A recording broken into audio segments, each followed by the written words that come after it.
Hello geography lovers, very welcome to our channel study PYQ and this is Satyam Parmar. स्वागत है आप सभी का आपके अपने यूट्यूब चैनल पर।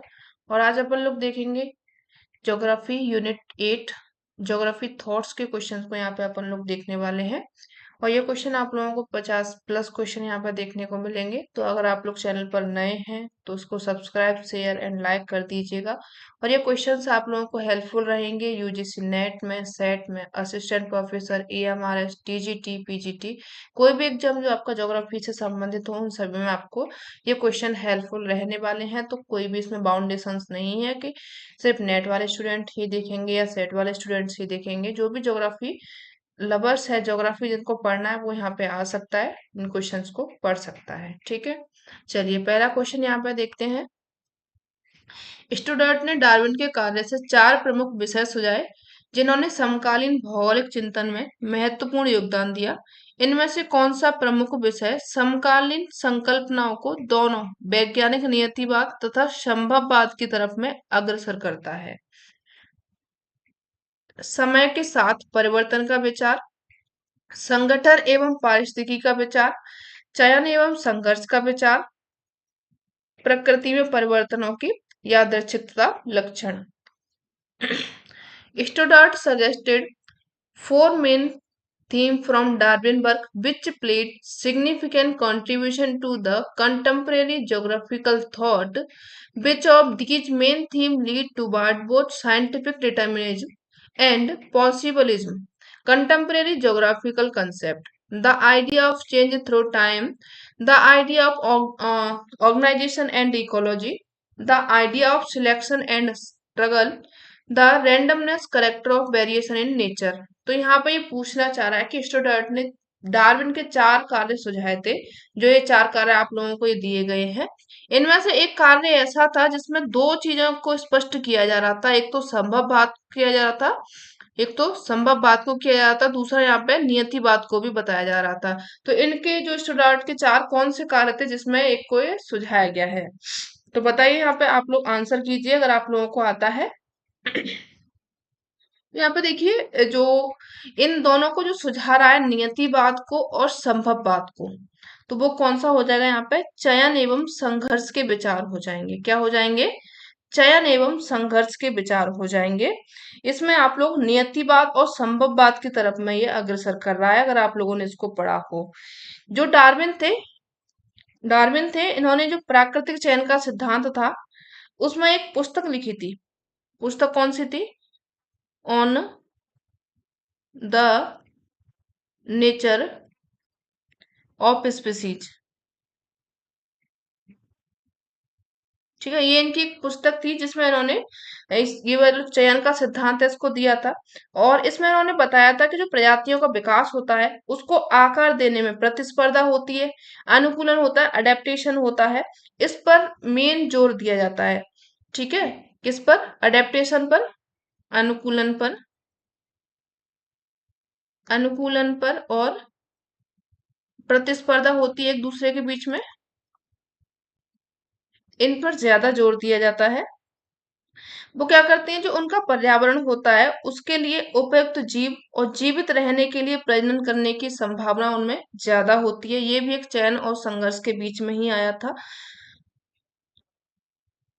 जिससे ये क्या करती हैं, यहाँ पे जो उनकी आने वाली पीढ़ियां होती हैं, भावी पीढ़ियां होती हैं, उन तक अपने विचारों को पहुंचाती हैं, आगे की ओर में ये अग्रसर करती हैं। तो इसमें क्या होता है, जो चयन और संघर्ष होता है, ये विचार मानव समाज में भी और उनके पर्यावरण के साथ उनकी बातचीत पर भी लागू किया जा सकता है कि आप लोग को जो पसंद होगा वो आप करते हैं, उनके लिए संघर्ष करते हैं।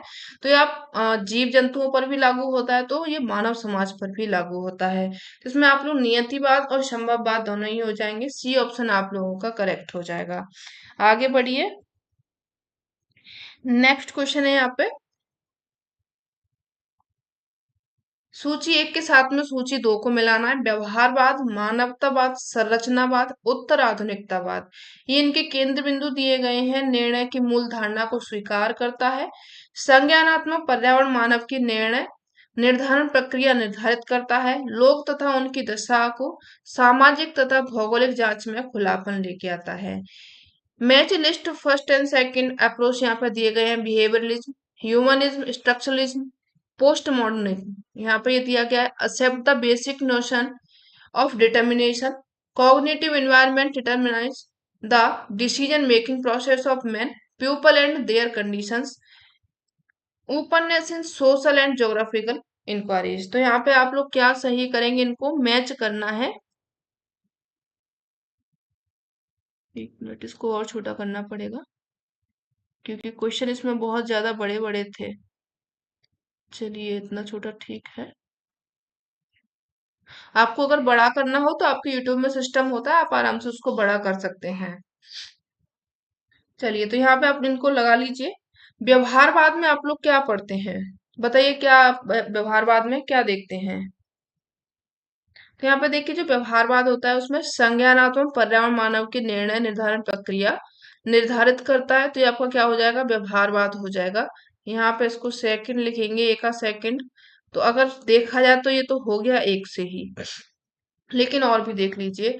मानवतावाद, ह्यूमनिज्म, इसमें आप लोग किसको देखेंगे, यहाँ पे लोग और उनकी दशा को देखा जाता है। संरचनावाद, स्ट्रक्चरलिज्म में आप क्या देखेंगे, तो जो स्ट्रक्चरलिज्म होता है निर्णय की मूल धारणा को स्वीकार करता है, ये आपका फर्स्ट हो जाएगा। और उत्तराधुनिकतावाद, पोस्ट मॉडर्निज्म, इसमें आप लोग देखोगे सामाजिक तथा भौगोलिक जांच में खुलापन आ जाएगा, यहाँ पे ओपन माइंडेड, ठीक है। तो ये आपका C option, third option correct हो जाएगा।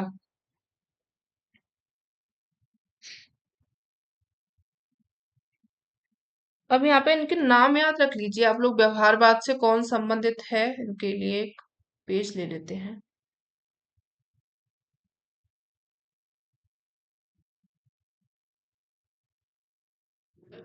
चलिए यहाँ पे देखिए व्यवहारवाद में आप लोग कुछ नाम याद रखिएगा जो आप लोगों से पूछे जाते हैं।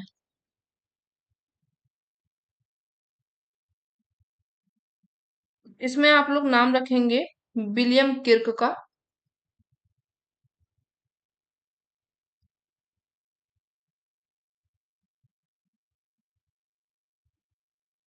गॉलिस का,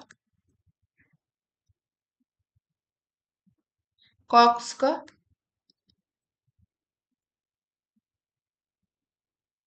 गोल्ड का। ये नाम आप लोगों से पूछने के लिए आते हैं इसलिए यहाँ पे बताए जा रहे हैं, ठीक है। और गुडी का, ये आप लोग किसमें याद रखेंगे, व्यवहारवाद में। और इसके बाद में ये आता है आपका मानववाद, मानववाद में नाम याद रखेंगे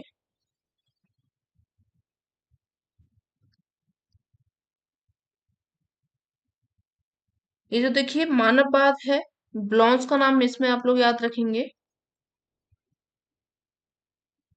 तुआन का नाम याद रखेंगे। तुआन ने क्या किया था, जो मानववाद है ह्यूमनिज्म शब्दावली है इसका सबसे पहले प्रयोग किया था। इसके बाद में जो मानववाद है इसको बढ़ाया था वो ब्लॉन्स के द्वारा बढ़ाया गया था, तो इन दोनों को ही आप लोग मेन नाम रखेंगे इनका, ठीक है। ये दोनों का नाम याद रखेंगे मानववाद में। चलिए आगे बढ़ते हैं। भूगोल की प्रथम औपचारिक पुस्तक थी ज्योग्राफी का guide to geography, chess periods, या फिर cosmos. Was the first formal book on geography, geography का गाइड टू ज्योग्राफी, पीरियड्स, जेस, कॉस्मोस। कौन सी हो जाएगी पहली पुस्तक, तो यहाँ पे जो औपचारिक पुस्तक मानी जाती है वो कॉस्मोस मानी जाती है। ये किसके द्वारा लिखी गई थी, हमबोल्ट के द्वारा ये पुस्तक लिखी गई थी, ठीक है। डी ऑप्शन आप लोग करेक्ट कर लीजिएगा। आगे बढ़िए। भौगोलिक विचारधारा में डार्विन के प्रभाव के बारे में कौन से कथन सही हैं पूछा गया है, ठीक है। डेविस के अपवर्तन चक्र की विचारधारा प्रजातियों की उत्पत्ति जिसमें समयानुसार प्रजातियों में बदलाव आता है के केंद्रीय विचार से प्रभावित थी। सिड्डल ने मानव पर पर्यावरणीय प्रभाव के आकलन में शारीरिक क्रिया विज्ञान के अध्ययन पर बल दिया था। डेविस के भूआकृति विज्ञान में स्थलाकृतियों के विकास में आयु क्रम के जीव विज्ञान की अनुरूपता को अपनाया गया है। फ्लूअर ने प्राकृतिक चयन और पर्यावरणीय प्रभावों के विषयों को केंद्र में रखा है। Which of the following statement are correct about the impact of Darwin on geographical thought? Division concept of cycle of erosion was inspired by central idea in the origin of species regarding change in species through time. Siddle stressed the need of physiological study of assess environmental effect on men. The division geomorphology adopted the biological analogy of aging the development of landforms. Fleur had focused on the theme of nature selection and environmental influence. तो यहाँ पे आप लोग कौन सा option सही करेंगे ये बताना है। ऑप्शन आप लोगों को सी और डी दिए गए हैं, ए और बी, ए और सी और डी और बी सही। कौन सा सही होगा ये आपको बताना है। तो देखिए यहाँ पे ये बोल रहा है कि डेविस के अपवर्तन चक्र की विचारधारा है जो कि प्रजातियों की उत्पत्ति जिसमें समय के अनुसार प्रजातियों में बदलाव आता है, ये केंद्रीय विचारधारा से प्रभावित थी। तो आप लोगों ने पढ़ा होगा, उन्होंने इसको ऐड किया हुआ है अपने सिद्धांतों में, तो एक को आप लोग करेक्ट मान लेंगे। सिड्डल ने मानव पर पर्यावरणीय प्रभाव के आकलन, शारीरिक क्रिया विज्ञान के अध्ययन पर बल दिया है। तो ये बात कहीं तक ठीक नहीं है, इसको आप लोग क्या कर देंगे, गलत कर देंगे। ठीक है, ये बात क्या हो जाएगी, गलत हो जाएगी। तो यहाँ पे ये वाला ऑप्शन जो आपका बी है वो हट जाएगा, बी हटेगा तो ये गया और ये गया, इसमें ए नहीं है तो ये भी गया। अब बचा आप लोगों का एक ही, ए और सी। डेविस के भूआकृति विज्ञान में स्थलाकृतियों के विकास के आयु क्रम के जीव विज्ञान की अनुरूपता को अपनाया गया है, तो ये भी ऑप्शन आप लोगों का सही हो जाएगा। फ्लूअर ने प्राकृतिक चयन और पर्यावरणीय प्रभावों को विषय के केंद्र में रखा है, ये आपका क्या हो जाएगा, ऑप्शन गलत हो जाएगा। ऑप्शन जो सही हो जाएगा वो आप लोगों का ए और सी सही हो जाएगा।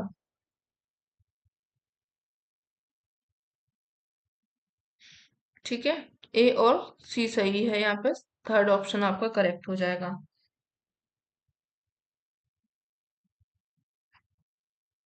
चलिए आगे बढ़ते हैं।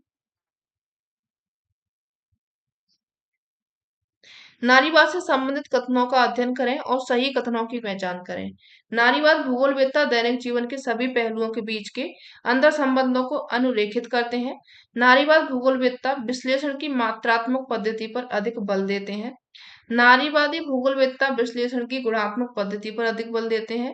प्रेड ने नारीवाद भूगोल के केंद्र में विकास में तीन अवस्थाओं की पहचान की थी। Consider the following statement relate to the feminism and identify the correct statement. Feminist geographer trace the interconnection between all aspects of daily life. Feminist geographer emphasize the use of the quantitative modes of analysis. Feminist geographer emphasize the use of the qualitative modes of analysis. Prade identify three phase in the development of focus in feminist geographies. कौन सा option यहाँ पे correct हो जाएगा, ये answer आप लोगों को करना है। तो यहाँ पे देखिए जो नारीवादी हैं ये किस पर बल देते हैं, ये महिलाओं के अधिकार के लिए बल देते हैं, उनमें समानता के लिए, समाज में उनकी भूमिका को बढ़ावा देने के लिए, जो समाज है उसमें उनकी स्थिति, शक्ति और संबंधों में समानता की प्रतिष्ठा को बनाए रखने के लिए यहाँ पे जोर देते हैं। तो जो ऑप्शन यहाँ पे सही हो जाएगा फेमिनिज्म का, नारीवादी का, तो जो नारीवादी भूगोलवेत्ता होते हैं दैनिक जीवन के सभी पहलुओं के बीच अंतर संबंधों को अनुरेखित करते हैं, बिल्कुल करते हैं। ए ऑप्शन हो जाएगा। नारीवादी भूगोलवेत्ता विश्लेषण की मात्रात्मक पद्धति पर बल देते हैं, ऐसा यहाँ पे कुछ नहीं है। नारीवादी भूगोलवेत्ता विश्लेषण की गुणात्मक पद्धति पर बल देते हैं, बिल्कुल ये गुणात्मक पद्धति पर ही बल देते हैं, मात्रात्मक पर नहीं देते हैं। तो सी ऑप्शन आप लोगों का सही हो जाएगा। प्रेड ने नारीवादी भूगोल के केंद्र के विकास में तीन अवस्थाओं की पहचान की थी, तो ये आपका क्या हो जाएगा, गलत हो जाएगा। ठीक है, ए और सी सही है, तो ये आपका ऑप्शन जो होगा वो डी सही हो जाएगा। फोर्थ ऑप्शन यहाँ पे राइट हो जाएगा। आगे बढ़िए। किसने सतह दी थी कि क्योंकि मानव का वैज्ञानिक विश्लेषण नहीं किया जा सकता है तो मानव के अध्ययन को भूगोल की सीमा से बाहर रखा जाए। किसके द्वारा कहा गया था, ये रिस्टोपेन के द्वारा, डिकिंसन के द्वारा, रिटर के द्वारा, या फिर ये जर्लिन के द्वारा कहा गया था। suggested the since men could not be put the scientific analysis, the study of men should be taken outside the purview of geography, लिस्थोपेन, डिकिंसन, लिटर या फिर जर्लिन, किसके द्वारा कहा गया था ये? तो ये देखिए, ये जो बात है वो कही गई थी किसके द्वारा? जर्लिन महोदय के द्वारा कही गई थी। डी ऑप्शन आप लोगों का करेक्ट हो जाएगा, यही आंसर हो जाएगा। ठीक है, आगे बढ़िए। निम्न भौगोलिक प्रकाशकों के कालानुक्रम को व्यवस्थित करना है। अल्टरनेटिव ज्योग्राफीज, मैपिंग डिजायर्स, जर्नलिन, general history of the nature of humans, cosmos, कौन सी किताब कब लिखी गई थी, ये आप लोगों को यहाँ पे बताना है। तो चलिए, इनकी डेट अगर आप लोग देखें तो जो अल्टरनेटिव ज्योग्राफी है ये कब लिखी गई थी? ये 2000 में लिखी गई है। कब लिखी गई है ये? 2000 में लिखी गई है। और इस किसके द्वारा लिखी गई थी? तो इनका नाम था रेनी सॉल्ट। ठीक है, इन्हीं का ये क्या है? यात्रा वृतांत है। आगे ये जो आपकी आती है मैपिंग डिजायर्स, ये लिखी गई थी 1955 में। ये कब लिखी गई थी? 1955 में लिखी गई थी। और किस किसने लिखा था इनको? तो इनको लिखा था डेविड वॉल और Gill Ballantine. Gill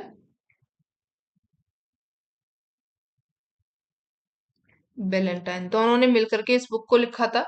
journal history of the nature of humans ये लिखी गई थी 1755 में।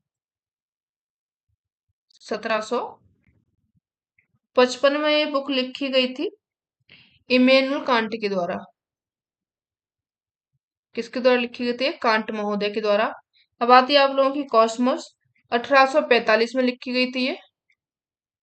किसके द्वारा लिखी गई थी? तो अलेक्जेंडर फोन हम्बोल्ट के द्वारा ये लिखी गई थी। ठीक है, इसको आप लोग याद रखिएगा। तो चलिए, अब आप लोग इसको मैच कर लीजिए, कौन सा कहाँ पे मैच हो रहा है। कालानुक्रम व्यवस्थित करना है। पहले सबसे पहले जो बुक आई थी वो आप लोगों की कॉस्मोस आई थी। कॉस्मोस तो एक ही ऑप्शन से आपका हो रहा है। 1955? नहीं नहीं नहीं नहीं नहीं, 1755 में ही आई है ना। ठीक है, तो 1755 में आई जनरल स्टडी, तो यहाँ पे आप लोगों का ए ऑप्शन करेक्ट हो जाएगा, ये हट जाएगा। सी हो जाएगा general study of the nature of humans. इसके बाद में कॉस्मोस हो जाएगी। कॉस्मोस के बाद में मैपिंग डिजायर्स हो जाएगी। इसके बाद में अल्टरनेटिव ज्योग्राफी हो जाएगी। तो यानी कि ए ऑप्शन आप लोगों का करेक्ट हो जाएगा। सभी डेट्स को आप लोग याद कर लीजिएगा। आगे बढ़िए। भूगोल में व्यक्तंक, इडियोग्राफिक बनाम नियमावेशी, नोमोथेटिक द्वैतवाद के बारे में सही कथनों की पहचान कीजिए। हम्बोल्ट और सावर ने सामान्य नियमों के निर्माण पर अधिक बल दिया था। जेम्स ने घोषणा की कि वास्तविक प्रदेश जैसी कोई वस्तु नहीं होती है। कांट, हेटनर और हर्टसोन ने भूगोल को नोमोथेटिक विज्ञान के रूप में माना था। कांट के अनुसार भूगोल वर्णनात्मक है। Identify the correct statement about idiographic versus nomothetic dualism in geography. Humboldt and Saar laid stress on formulation of general laws. James declared that there is no such thing as a real region. Kant, Heitner, Hudson considered geography as a nomothetic science. For Kant, geography is descriptive. तो यहाँ पे कौन सा option आप लोग सही कर रहे हैं उसका आंसर कीजिए। कौन से सही हो जाएंगे? ऑप्शन नीचे आप लोगों को दिए गए हैं, इसको आप लोग आंसर कर सकते हैं। तो यहाँ पे देखिए, आपका जो सही आंसर हो जाएगा, हम्बोल्ट और सार ने सामान्य नियमों के निर्माण पर अधिक बल दिया था, तो ये ऑप्शन आप लोगों का सही हो जाएगा। जेम्स ने घोषणा की थी कि वास्तविक प्रदेश जैसी कोई भी वस्तु नहीं है। जब आप लोगों ने जेम्स को पढ़ा होगा तो उनकी ये बात भी आप लोगों ने पढ़ी होगी। कांट, हेटनर और हॉर्सो ने भूगोल में नोमोथेटिक विज्ञान के रूप में माना था। इसको थोड़ा सा डाउट में रख करके आगे वाले को पढ़ते हैं। कांट के अनुसार जो भूगोल है ये क्या है? एक वर्णनात्मक विज्ञान है, तो ये भी इसका सही हो जाएगा। ए, बी और डी सही हो जाएंगे। क्या हो जाएगा? ए, बी और डी सही हो जाएगा। जो ऑप्शन कहाँ पे दिया गया है? ये ऑप्शन आप लोग को दिया गया है कहाँ पे? डी में। क्योंकि जो कांट थे, हेटनर थे और हर्टसोन थे, ये कैसा मानते थे? ये इसको इडियोग्राफिक मानते थे, वस्तु परक मानते थे। ठीक है।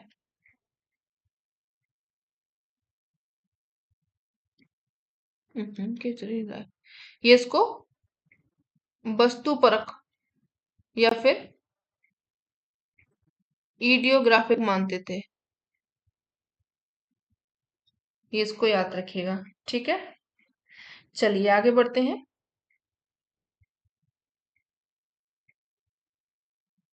सूची एक के साथ में सूची दो को मिलाना है। विद्वान दिए गए हैं, उनकी पुस्तकें दी गई हैं, तो इनको आप लोगों को मैच करना है। कौन सी पुस्तक किस विद्वान के द्वारा दी गई है? इब्न खल्दून, पियरे द एली है, एलिसी रेकलस है, अल बेरूनी है। तो देखिए, जो इब्न खल्दून है, इनकी सबसे फेमस जो बुक है वो क्या हो जाएगी? मुकद्दिमा। सबसे फेमस बुक है इनकी। ठीक है, ये कई बार पूछी गई है, तो ए का यहाँ पर थर्ड हो जाएगा, मुकद्दिमा। एलिसी रेकलस आप लोगों को पता होगा, ला टेरेन के द्वारा लिखी गई है, तो यहाँ पे आप लोग फोर्थ कर लीजिए। पियरे द एली, इनके द्वारा जो बुक लिखी गई है वो कौन सी है? इमेजिन मूडी लिखी गई है इनके द्वारा, तो ये आपका फर्स्ट हो जाएगा। अल बेरूनी के द्वारा लिखी गई है किताब अल हिंद, ये आपका सेकंड हो जाएगा। Third, first, fourth and second, third, first, fourth and second, D option आप लोगों का यहाँ पे करेक्ट हो रहा है। ठीक है, चलिए आगे बढ़िए।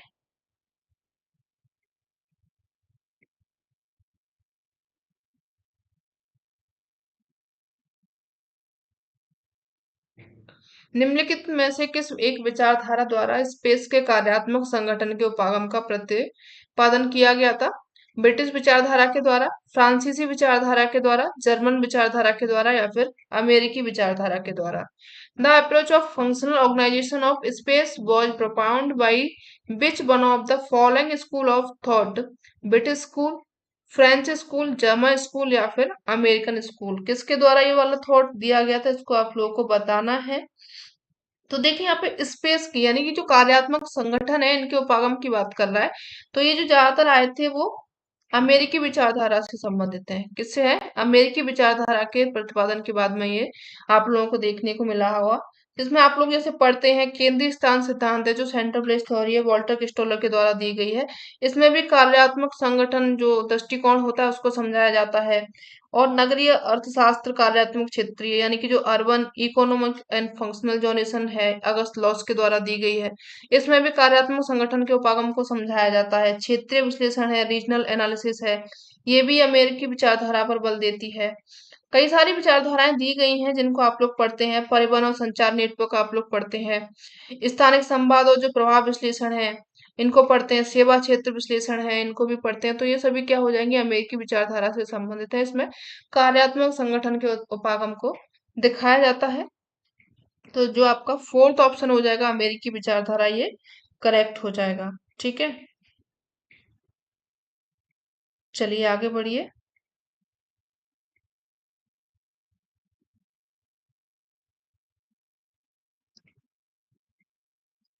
नेक्स्ट है यहाँ पर, निम्नलिखित में से कौन भूगोल में मात्रात्मक क्रांति के अग्रणीय वक्ता रहे थे? सैंपल और रेडजेल दिए गए हैं, मैकिंडर एवं रिट दिए गए हैं, पीटर हैगेट, विलियम बुंगे, कैंसिकी एवं रेडजेल, हैगस्टैंड एंड चोरले। इंग्लिश में भी नाम वही है, तो इसको इतना ज्यादा पढ़ने पर जोर नहीं देना है। तो यहाँ पे ये बात कर रहा है मात्रात्मक क्रांति से संबंधित अग्रणी भूगोलवेत्ता की। मात्रात्मक क्रांति आए थे, इसमें कई सारे बदलाव हुए थे, जिसमें आप लोगों को सिद्धांत देखने को मिल गए। गुणात्मक दृष्टिकोण को इसको नकारा गया था, मात्रात्मक को यहाँ पे लाया गया था, जिसमें सांख्यिकीय और गणितीय भूगोल पर ज्यादा जोर दिया गया था। सांख्यिकीय, गणितीय तकनीकों पर और जो सिद्धांत होते हैं, इन पर ज्यादा जोर दिया गया था। तो ये आपकी क्या थी? मात्रात्मक क्रांति इसको कहते हैं। मॉडल्स यहाँ पे बहुत ज्यादा आप लोगों को देखने को मिले। मॉडल्स एंड थ्योरी जो आप लोग पढ़ते हैं, वो भी कहाँ पर देखने को मिली? ये मात्रात्मक क्रांति के बाद में ही। तो यहाँ पे आप इनके अग्रणी वक्ता पूछ रहे हैं, तो इनका जो अग्रणी वक्ता हो जाएगा पीटर हैगेट और विलियम होंगे, ये तो मेन है ही। इसके साथ में आपके हैगस्टैंड एवं चोरले, ये भी संबंधित हो जाएंगे मात्रात्मक क्रांति से। तो ये आपका जो सी और ई है, फोर्थ ऑप्शन जो है वो गलत सही हो जाएगा। ठीक है, चलिए आगे बढ़िए।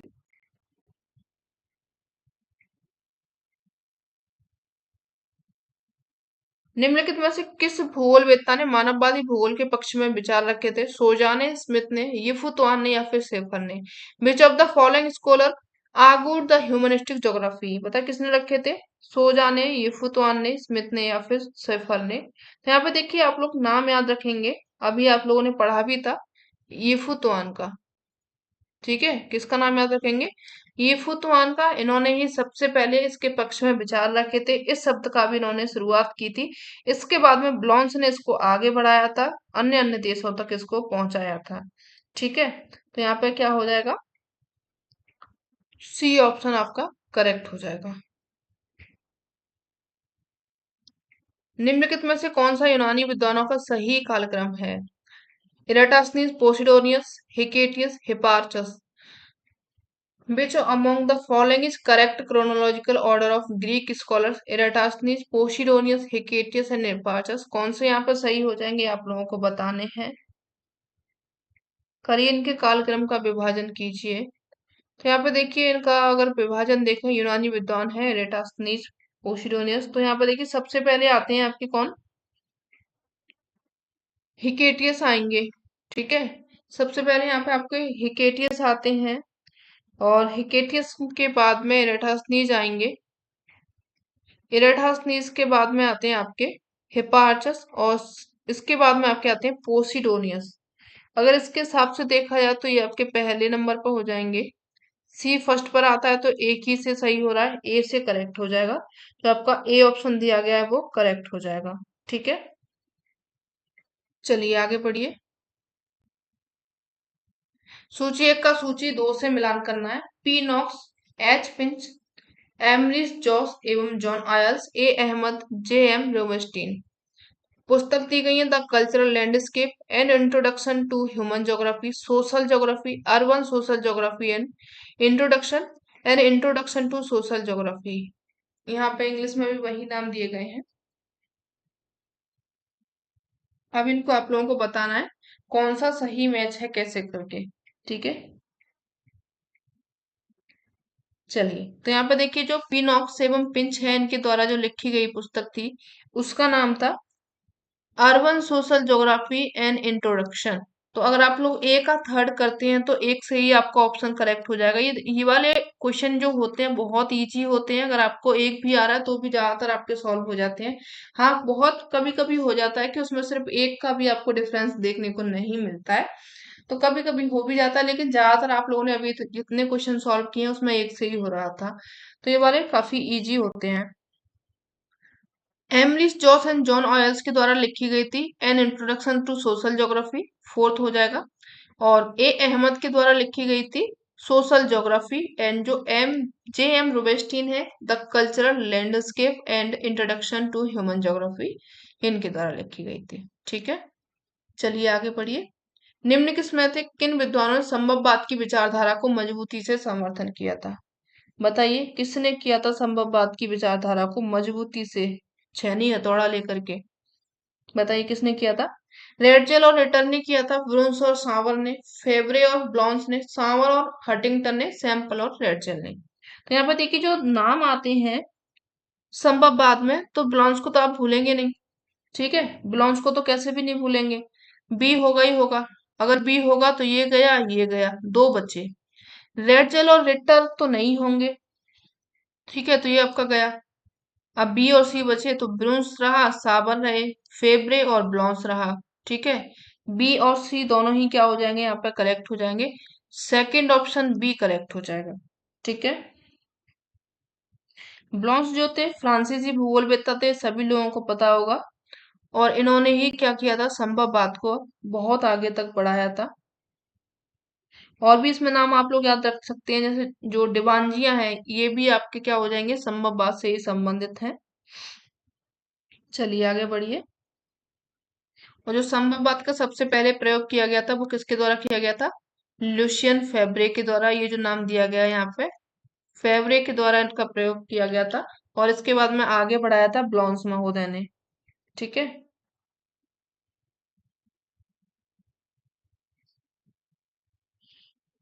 आगे बढ़िए।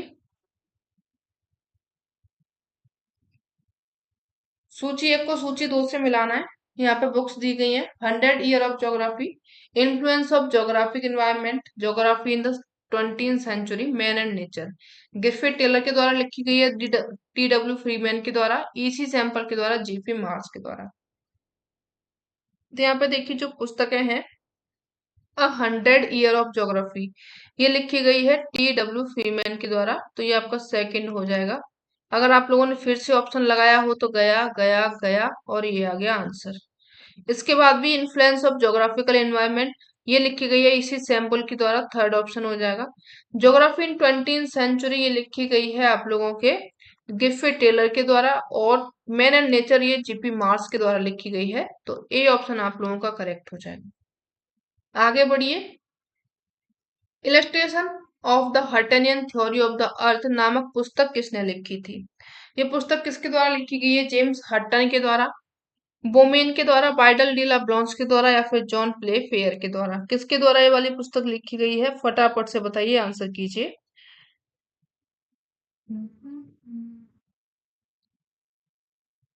चलिए, तो जो आपकी illustration of the Huttonian theory है, ये किसके द्वारा लिखी गई है? जेम्स हटन के द्वारा लिखी गई है।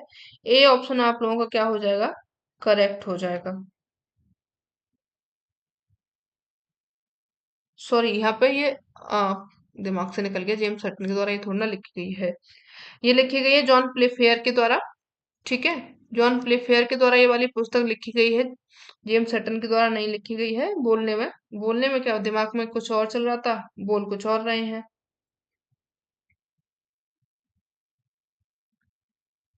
चलिए आगे बढ़े।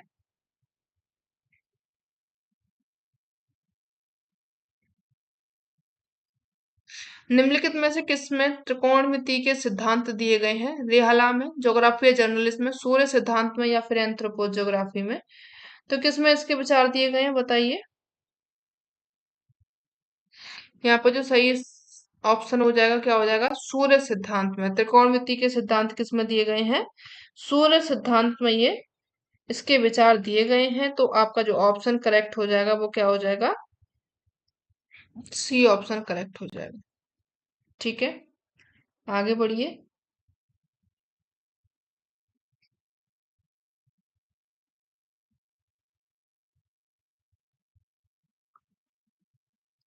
निम्नलिखित में से किसे सूर्य ग्रहण के पूर्वानुमान तथा जल आधारित ब्रह्मांड विज्ञान के लिए याद किया जाता है? थेल्स को, होमर को, अनेक्सिमेंडर को, या फिर हिकेटियस को? किसको याद किया जाता है सूर्य ग्रहण के पूर्वानुमान के लिए और ब्रह्मांड विज्ञान के लिए? तो यहाँ पर जो याद किया जाता है वो थेल्स महोदय को किया जाता है, सूर्य ग्रहण के पूर्वानुमान के लिए और ब्रह्मांड विज्ञान के लिए। तो ऑप्शन ए आप लोगों का क्या हो जाएगा यहाँ पे? करेक्ट हो जाएगा। इन्होंने ही क्या बताया था, जो पृथ्वी है उसको एक तस्तरी नुमा थाली के तरीके से बताया था, और ये जो पृथ्वी है, जो महासागर इस पर तैर रही है, क्योंकि महासागर लिक्विड फॉर्म में है और ये आपके प्लेट फॉर्म में है, इसलिए ये तैर रही है। तो इनको भी आप लोग याद रखिएगा। इन्होंने एक तारीख दी थी सूर्य ग्रहण को, 28 तारीख दी थी, 585 ईस्वी को घोषित की थी। ये भी इनका कहीं तक ठीक रहा था। चलिए आगे बढ़ते हैं। अंग्रेजी के शब्द था ज्योग्राफी का, इसमें से जीई शब्द को छोड़ने का आरोप किस पर लगाया जाता है? ठीक है, ज्योग्राफी में से जी हटा दिया, ओग्राफी रहने दिया, किसने हटा दिया था? ये आप लोगों से पूछा गया है। यहाँ पे नाम दिए गए हैं, गुयॉट ने, रिटर ने, हर्टसोन ने, या फिर हमबोल्ट ने। तो ये जो आरोप लगाया था वो छोड़ने का आरोप किस पर लगाया था? हर्टसोन पर। सी ऑप्शन आप लोगों का क्या हो जाएगा? करेक्ट हो जाएगा। चलिए आगे बढ़िए। क्वेश्चन 50 से ज्यादा करने हैं, फिर जो सेशन है वो लंबा हो जाता है। स्थलीय समग्र का सिद्धांत निम्नलिखित में से किस विशेषज्ञ ने दिया था? हर्टसोन ने, बिलॉस ने, आर बी मिश्रा ने, या फिर आर एल सिंह ने? The principle of terrestrial whole was advocate by which of the following expertise? Hartshorne, ब्लॉन्स, लिटर एवं हमबोल्ट? किसके द्वारा दिया गया था ये स्थलीय समग्र का सिद्धांत? तो ये दिया गया था किसके द्वारा? ब्लॉन्स महोदय के द्वारा। टेरेस्ट्रियल होल का जो सिद्धांत है वो किसके द्वारा दिया गया था? ब्लॉन्स महोदय के द्वारा दिया गया था। ठीक है, ए ऑप्शन आप लोगों का करेक्ट हो जाएगा। ये भी क्या है, जो जर्मन भूगोलवेत्ता थे उन्हीं की तरह पार्थिव एकता में विश्वास रखता है, इसी तरीके का सेम जैसा ही है। आगे बढ़िए। भौगोलिक चिंतन में चीन के योगदान के बारे में निम्नलिखित में से कौन से कथन सही हैं? चीन के विद्वानों ने आयताकार निर्देशांक प्रणाली के आधार पर मानचित्र कला की वैज्ञानिक विधि को सबसे पहले विकसित किया था। उन्होंने मानसून की आवधिक प्रकृति का विचार सबसे पहले प्रस्तुत किया था। उन्होंने पता लगाया कि अफ्रीका त्रिभुजाकार है जिसका शीर्ष दक्षिण की ओर है, जबकि समकालीन मानचित्रों में इसका शीर्ष सदैव पूरब की ओर दर्शाया गया है। उनका मत था कि भूगोल का संबंध अलग अलग पौधों से नहीं बल्कि पौधों और जीवों के आवरण से है। Which of the following statement are correct about Chinese contribution to geographical thought? Chinese scholar was first developed a scientific method of cartography based on a rectangular coordinate system. They were the first who put forward the idea of the periodic nature of the monsoon. They recognized that Africa was a southward point triangle, whereas contemporary map it was always represented as a point eastward. They appointed that geography is not concerned with the individual plants but rather with the plant and animal covers. यहाँ पे option आप लोगों को नीचे दिए गए हैं, कौन से सही हो जाएंगे ये आप लोगों को बताना है चाइनीज स्कॉलर्स के बारे में। तो देखिए यहाँ पर ये कह रहा है कि जो चीन के विद्वान थे, इन्होंने आयताकार निर्देशांक प्रणाली के आधार पर मानचित्र कला की वैज्ञानिक विधि को सबसे पहले विकसित किया था। तो ये इन्होंने चाइनीज के बारे में बिल्कुल सही कहा है। ए ऑप्शन आप लोगों का क्या हो जाएगा, करेक्ट हो जाएगा। ठीक है, ए करेक्ट है तो आपका ये दोनों तो चले। अब इसके बाद में चलते हैं, उन्होंने मानसून की आवधिक प्रकृति का विचार सबसे पहले प्रस्तुत किया था, तो ये आप लोगों का क्या हो जाएगा, गलत हो जाएगा। ठीक है, क्या हो जाएगा, ये वाला गलत हो जाएगा, यानी कि बी हट जाएगा, तो बी ये गया। उन्होंने पता लगा कि अफ्रीका त्रिभुजाकार है जिसका शीर्ष दक्षिण की ओर है, लेकिन आज के टाइम में पर देखें तो इसका शीर्ष कहाँ पर रहता है, पूरब की ओर रहता है। ये भी इनके द्वारा कहा गया, तो सी ऑप्शन भी सही हो जाएगा। तो जो आपका ए और डी करेक्ट है, सॉरी ए और सी करेक्ट है, डी ऑप्शन करेक्ट हो जाएगा। आगे बढ़िए, विचार परक यहाँ पे दिए गए हैं, थिंकर्स दिए गए हैं और उनके योगदान दिए गए हैं। सेफर के द्वारा, राइट के द्वारा, बंगे के द्वारा, हेटनर के द्वारा।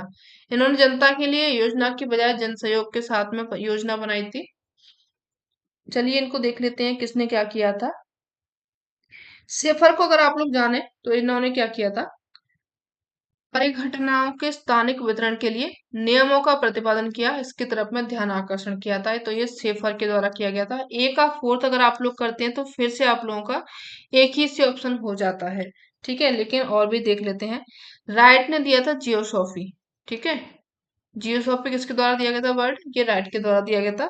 विलियम बुंगे को आप लोग याद करते हैं, जनता के लिए उसने योजना के बजाय जन सहयोग के साथ में योजना, ये किसके द्वारा कहा गया था, बुंगे के द्वारा कहा गया था। फर्स्ट हो जाएगा।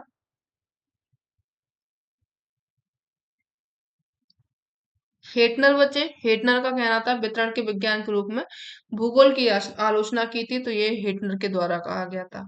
ऑप्शन बी आप लोगों का करेक्ट हो जाएगा। आगे बढ़िए, निम्नलिखित उपागमों को कालानुक्रम में रखना है, नारीवाद, मात्रात्मक क्रांति, व्यवहारवाद, निश्चयवाद। चलिए रखिए इनको।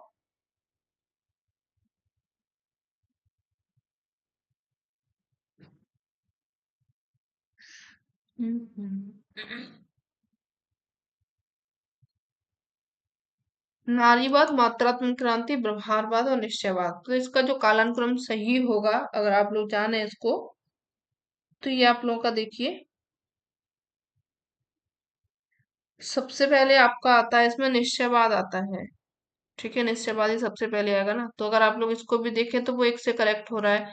इसके बाद में निश्चयवाद आता है, निश्चयवाद के बाद में आप लोगों का मात्रात्मक क्रांति आती है। मात्रात्मक क्रांति के बाद में आप लोगों का आता है व्यवहारवाद, और इसके बाद में नारीवाद आता है, सबसे एंड में आता है ये। तो सी ऑप्शन आप लोगों का क्या हो जाएगा, करेक्ट हो जाएगा। आगे देखिए, ज्योग्राफिकल ट्रिटीज की जो 17 वॉल्यूम बुक है, ये किसके द्वारा लिखी गई थी, टॉलेमी के द्वारा, बीट्स के द्वारा, स्ट्रैबो के द्वारा या फिर जेरोम के द्वारा। Who was the author of 17 volume of geographical treatise, Ptolemy, बीट्स या फिर स्ट्रैबो या जेरोम? तो किस कौन थे इसके, तो यहाँ पे आपका सी ऑप्शन स्ट्रेबो सही हो जाएगा। ठीक है, आगे बढ़िए। एराटास्नीज और हिप्पार्कस के द्वारा पृथ्वी के आकार, आकृति और परिधि के बारे में वैज्ञानिक प्रेक्षण निम्नलिखित में से किस स्थान पर किए गए थे? तनायस पर, टायरस पर, एबिडोस पर या फिर अलेक्जेंड्रिया पर? एराटास्नीज से और इनके द्वारा जो भी प्रयोग किए गए थे, इससे कई बार क्वेश्चन पूछे जा रहे हैं, तो इसको आप लोग थोड़ा सा पढ़ के जाइएगा। अभी जो असिस्टेंट प्रोफेसर का एग्जाम हुआ था, उससे भी एमपी असिस्टेंट प्रोफेसर का, उसमें भी इसी तरीके का एक क्वेश्चन पूछा गया है। उसमें उसका जो आंसर था अलेक्जेंड्रिया ही था, लेकिन इससे थोड़ा सा अलग था। तो यहाँ पे क्या हो जाएगा? आंसर अलेक्जेंड्रिया हो जाएगा। डी ऑप्शन आपका करेक्ट हो जाएगा। निम्नलिखित में से कौन मानवतावादी भूगोलवेत्ता नहीं है? त्वान किर्क, क्रोप्टनिक, स्ट्रैबो। कौन से नहीं होंगे बताइए यहाँ पे? तो जो स्ट्रैबो हैं ये क्या होंगे? आपके मानवतावादी नहीं है। बाकी के त्वान है, किर्क है, क्रेप्टनिक है, ये सभी क्या हो जाएंगे? मानवतावादी भूगोलवेत्ता हो जाएंगे। आगे बढ़िए। खेतों की वास्तविक श्रम उत्पादकता की तुलना तार्किक आर्थिक व्यक्तियों के रूप में कार्यरत किसान के द्वारा निर्णय प्रक्रिया को अनुकूलित करके प्राप्त की जा सकने वाली उपलब्धि के साथ की गई थी। निम्नलिखित में से किस भूगोलवेत्ता ने यह अध्ययन किया था? राइट ने, वाइट ने, किर्क ने या फिर बोलपर्ट ने? The actual labour productivity of farm work compared with what could have been achieved under optimization. Decision making by the farmer acting as rational economic person, which of the following geographer conduct this study? Right, White, Kirk या फिर बॉलबर्ट? किसके द्वारा ये वाली study की गई थी? तो ये जो स्टडी की गई थी खेतों की वास्तविक श्रम उत्पादकता की तुलना, ये बॉलपर्ट के द्वारा की गई थी। डी ऑप्शन आप लोगों का क्या हो जाएगा? करेक्ट हो जाएगा। निम्नलिखित में से कौन सा पुस्तक और लेखक का युग्म सुमेलित नहीं है? Human geography welfare approach DM Smith के द्वारा लिखी गई है। Geography and geographer David Harvey के द्वारा लिखी गई है। रेडिकल ज्योग्राफी आर पीट के द्वारा लिखी गई है। ज्योग्राफिकल इंट्रोडक्शन टू हिस्ट्री ये लुशियन फैब्रिक के द्वारा लिखी गई है। तो यहाँ पर कौन सा सुमेलित नहीं है? ज्योग्राफी एंड ज्योग्राफर्स ये डेविड हार्वे के द्वारा बता रहा है। यही ऑप्शन आप लोगों का क्या हो जाएगा? गलत हो जाएगा। बाकी के ह्यूमन ज्योग्राफी ये डीएम स्मिथ के द्वारा सही है। रेडिकल ज्योग्राफी आरपीट के द्वारा सही है। बी ऑप्शन आप लोगों को क्या हो जाएगा? गलत हो जाएगा, वही सही है। स्थानिक विश्लेषण के बारे में निम्नलिखित में से कौन से कथन सही नहीं है? अवस्थिति विश्लेषण में मात्रात्मक प्रविधियों के प्रयोग को स्थानिक विश्लेषण कहा जाता है। यह प्रत्यक्षवाद के दर्शन से संबंधित नहीं है। स्थानिक विश्लेषण के अनुप्रयोग से प्राप्त सामान्यीकरण दिशा, दूरी और संयोजन पर आधारित होता है। यह भूगोल में निश्चयवाद उपागम के कारण लोकप्रिय हुआ है। Which of the following statement are not true about spatial analysis? The application of quantitative technique in locational analysis is known as spatial analysis.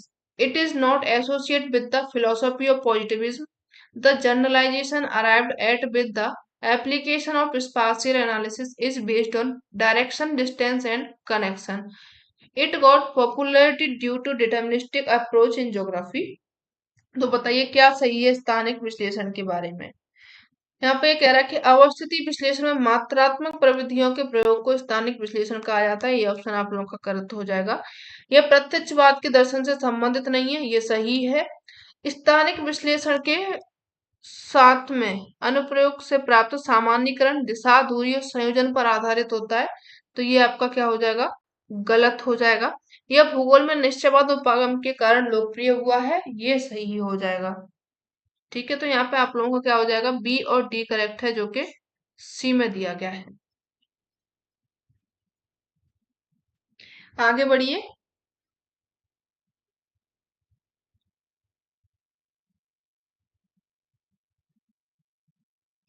भौगोलिक चिंतन पर डार्विन के प्रभाव के बारे में निम्नलिखित में से कौन सा कथन सही नहीं है? ये आप लोगों को बताना है।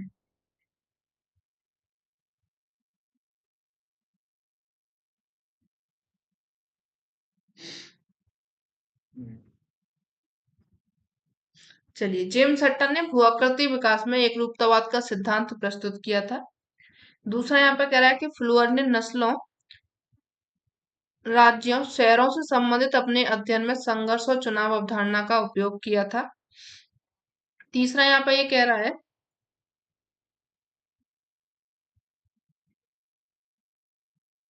अटोल की उत्पत्ति के बारे में डार्विन के कार्यों और समय के साथ में जैविक प्रजातियों के धीरे धीरे रूपांतरण के विचार ने डेविस को अपना अपवर्तन चक्र का सिद्धांत विकसित करने के लिए प्रेरित किया था।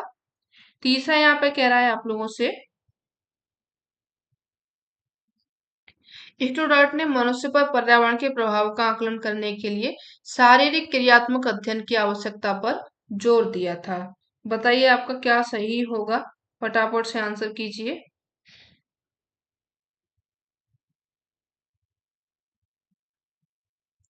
इंग्लिश में भी देख लीजिए इनको, आप लोग पढ़िए इसको।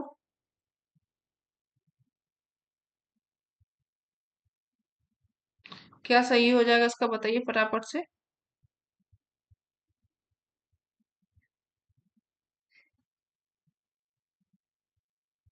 चलिए, तो यहाँ पे देखिए ये कहा गया है कि जो जेम्स हटन है इन्होंने भूआकृति विकास में एक रूपतावाद का सिद्धांत प्रस्तुत किया था। बिल्कुल सही है, जेम्स हटन के द्वारा दिया गया था यूनिफॉर्मिटी। ठीक है, और तो ये आपका ए सही है, ये गया, ये गया। फ्लूअर ने नस्लों, राज्यों, शहरों से संबंधित अपने अध्ययन पर संघर्ष और चुनाव अवधारणा का प्रयोग किया था। ये इनके द्वारा नहीं किया गया था, स्टूडेंट के द्वारा ये शायद किया गया था। एटॉल की उत्पत्ति के बारे में डार्विन के कार्य और समय के साथ साथ जैविक प्रजातियों के धीरे रूपांतरण के विचार ने डेविस को अपना अपवर्तन चक्र का सिद्धांत विकसित करने के लिए प्रेरित किया गया था। तो ये ऑप्शन भी आप लोगों का क्या हो जाएगा, करेक्ट हो जाएगा, करेक्ट हो जाएगा। ठीक है, क्या हो जाएगा ये ऑप्शन भी आप लोगों का क्या हो जाएगा, करेक्ट हो जाएगा। तो सी ऑप्शन यहाँ पे सही है, बाकी के सभी गलत हो जाएंगे। आगे बढ़िए। चुनावी अध्ययन में भौगोलिक अभिरुचि के मुख्य बिंदुओं को निम्नलिखित में से कौन सही ढंग से प्रतिनिधित्व करते हैं? प्रतीकों का भूगोल, ज्योग्राफी और सिंबल्स, मतदान का भूगोल, ज्योग्राफी ऑफ वोटिंग, मतदान अंतराल का भूगोल, geography of margin of voting, मतदान पर भौगोलिक प्रभाव, प्रतिनिधित्व का भूगोल। तो यहाँ पर देखिए कौन है जो कि चुनावी अध्ययनों पर भौगोलिक अभिरुचि के प्रति मुख्य बिंदु कौन कौन से हो जाएंगे, ये आप लोगों को बताना है। तो चलिए इनको बता देते हैं। तो यहाँ पे जो मुख्य बिंदु हो जाएंगे वो हो जाएंगे आप लोगों के, मतदान का भूगोल हो जाएगा, ज्योग्राफी ऑफ वोटिंग्स हो जाएंगी। इसके बाद में मतदान का अंतराल का भूगोल, ये नहीं होगा इसमें।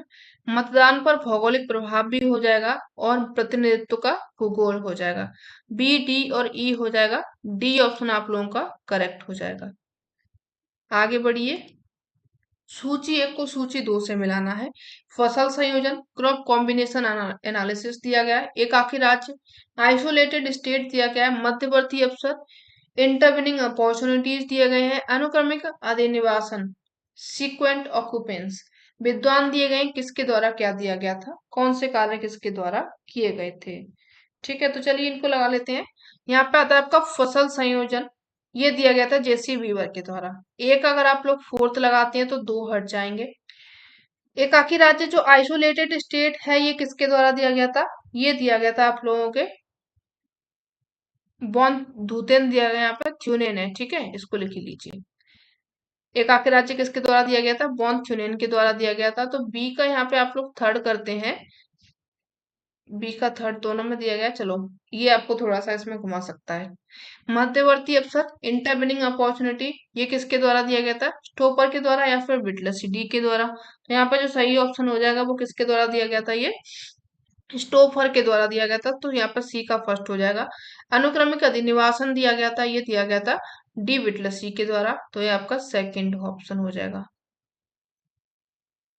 डी ऑप्शन आप लोगों का क्या हो जाएगा, ये करेक्ट हो जाएगा। आगे बढ़िए। सूची एक को सूची दो से मिलाना है। यहाँ पे विशेषज्ञ दिए गए नॉर्टन, ले, किमले, स्टुडर्ट, और इन्होंने कौन से कथन दिए गए थे, ये थोड़ा सा टफ पड़ जाता है। तो इसको आप लोग सिंपल इनके कथनों को एक पेज में लिखेंगे, उसको बार बार रिवीजन करेंगे चलते फिरते, जब कभी आपको टाइम मिल जाए सामने चिपका लेना, उनको पढ़ते जाइएगा। अगर याद आ गया तो ठीक है, नहीं तो ये सब लोगों के लिए कठिन होता है।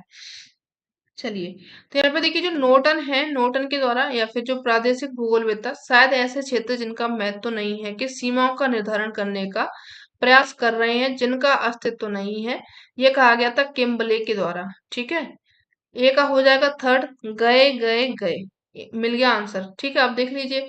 विसरण विश्लेषण का नवाचार शायद ऐतिहासिक भूगोल के बाहर भूगोल में समय को सबसे सफलतापूर्वक शामिल किए जाने को दर्शाता है। ये किसके द्वारा कहा गया था? ये कहा गया था नॉर्टन के द्वारा। भौगोलिक समस्याओं को पहचानना शायद उनका समाधान करने के लिए है। ये किसके द्वारा कहा गया था? ये स्टुडर्ट के द्वारा कहा गया था। ऐतिहासिक प्रक्रिया जीवन पद्धति के रूप में भूदस्यों को संरक्षित करने के लिए आदान प्रदान कर सकती हैं, तो ये भी आप लोगों का कहा गया था ले के द्वारा। ठीक है, आगे बढ़िए। ये इसका इंग्लिश में दिया गया है, आप लोग पढ़ लीजिएगा। इसका जो सही आंसर था वो फर्स्ट हो जाएगा, ए ऑप्शन करेक्ट हो जाएगा। निम्नलिखित नियमों, संकल्पनाओं, सिद्धांतों को भूआकृति विज्ञान में उद्गम में कालानुक्रम पुरातन से अद्यतन में व्यवस्थित कीजिए। समरूपता का सिद्धांत, गतिक संतुलन सिद्धांत, डाई आकृतिक विश्लेषण, डाइमॉर्फोलॉजिस एनालिसिस, भौगोलिक अपवर्तन चक्र। तो इनको आप लोग कालानुक्रम में व्यवस्थित करना है, तो चलिए करते हैं। यहाँ पर देखिए सबसे पहले समरूपता का सिद्धांत यानी कि प्रिंसिपल ऑफ यूनिफॉर्मिटेनिज्म यानी कि एक रूपतावाद का सिद्धांत आया था, ये 1755 के करीब में आया था। तो ए ऑप्शन सबसे पहले होगा, 3 में दिया गया है, एक कटेगा। इसके बाद में आता है आपका गतिक सिद्धांत आता है, ये भी आपका इसके बाद में आता है। डाई आकृतिक विश्लेषण ये पेंग के द्वारा दिया गया था, ये इनके बाद में आता है। और भौगोलिक अपवर्तन चक्र, नहीं नहीं नहीं, गतिक सिद्धांत बाद में आया है, भौगोलिक अपवर्तन चक्र पहले आया है, इनके बाद में आप लोगों का आता है डाई आकृतिक विश्लेषण आता है। तो इसके बाद में आपका आएगा ए डी सी बी, इस तरीके से होगा, A D C B, C option में दिया गया है, सी आंसर सही हो जाएगा। आगे बढ़िए। निम्नलिखित प्रकाशनों को कालानुक्रम में रखना है। The nature of geography, critique of pure reason, origin of species, explanation in geography. इनको भी चलिए कालक्रम में रखना है, कौन सा पहले आया कौन सा बाद में आया, इसको रखना है। तो यहाँ पे देखिए जो पहले आती है क्रिटिक ऑफ प्योर रीजन है, बी हो जाएगा। क्रिटिक ऑफ प्योर रीजन, ठीक है, बी अगर आप लोग करते हैं तो एक ही से सही हो रहा है, ए ऑप्शन करेक्ट हो जाएगा इसका। उसके बाद में ओरिजिन ऑफ स्पीसीज आता है, the nature of geography, explanation with geography, तो आपका ए ऑप्शन करेक्ट हो जाएगा। आगे बढ़िए। प्रसिद्ध पुस्तक थी मुकदमा, इसके लेखक कौन थे? इब्न बतूता, अल बैरूनी, अल दरसी या फिर इब्न खल्दून। तो अभी अपन लोगों ने इसके बारे में जाना था, ये किसके द्वारा लिखी गई थी? इब्न खल्दून के द्वारा लिखी गई है ये पुस्तक, डी ऑप्शन आप लोगों का करेक्ट हो जाएगा। भूगोल के संदर्भ के साथ में फर्डिनांड द सोसर का संबंध है? प्रत्यक्षवाद के साथ में, व्यवहारवाद के में, नारीवाद के में या फिर संरचनावाद के में? Which perspective in geography is associate with Ferdinand de Saussure? किसके साथ में इनका है? तो इनका देखिए जो संबंध है ये संरचनावाद से है, स्ट्रक्चरलिज्म से है।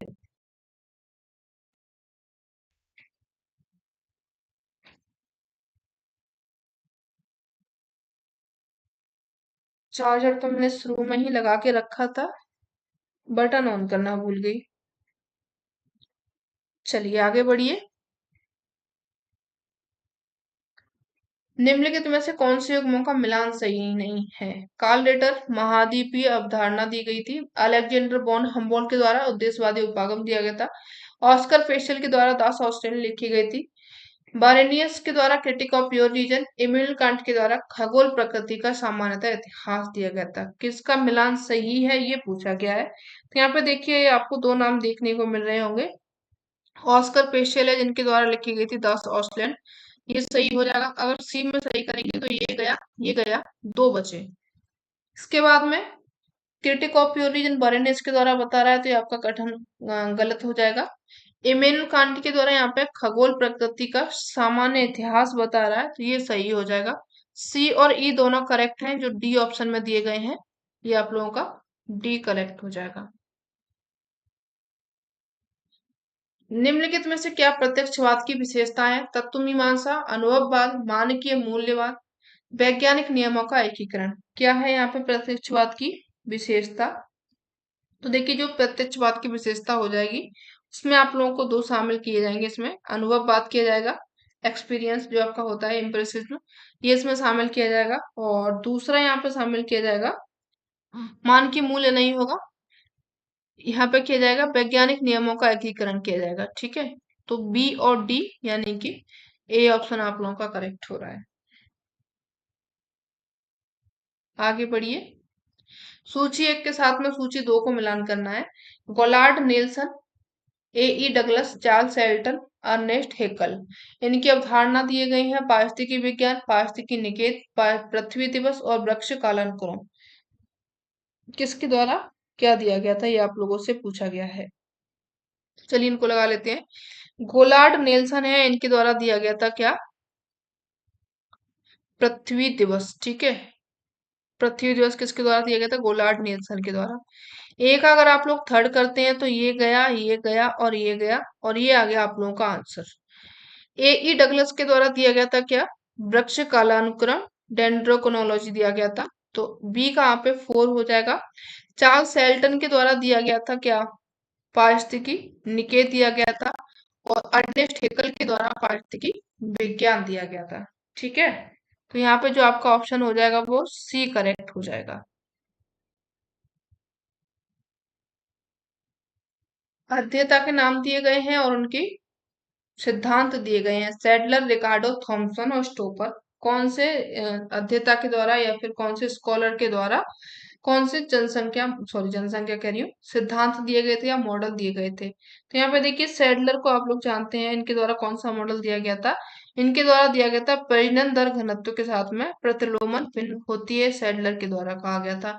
एक अगर यहाँ पे आप लोग थर्ड करते हैं तो ये गया और ये गया और ये गया, आंसर इसमें आ गया आप लोगों का सी।